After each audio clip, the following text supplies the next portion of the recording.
Supreme Court. Sa ilalim ng konstitusyon, ang Korte Suprema ay bubuuin ng isang punong maestrado or Chief Justice at 14 na katuwang na maestrado or Associate Justice. Ang mga membro nito ay dapat hirangin ng Pangulo mula sa isang listahan ng hindi bababa sa 3 nominado na inihanda ng Judicial at Bar Council para sa bawat bakante, nang hindi nangangailangan ng kumpirmasyon ng Commission on Appointments. Ang Korte Suprema ay may kapangyarihang magpahayag ng mga alintuntunin tungkol sa proteksyon at pagpapatupad ng mga karapatan sa konstitusyon, pagsusumamo, pagsasanay at pamamaraan sa lahat ng korte,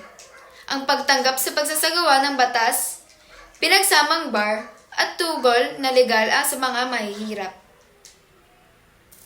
RTC, MTC, ang mga regional trial court ay dapat gumamit ng eksklusibong orihinal na jurisdiksyon sa lahat ng mga kasong kriminal na wala sa eksklusibong jurisdiksyon ng alinmang korte, tribunal o katawan maliban sa mga nasa ilalim ng ngayon ng exclusion at kasabay ng jurisdiksyon ng sandigan bayan. Ang Metropolitan Trial Courts, ang Municipal Trial Courts in City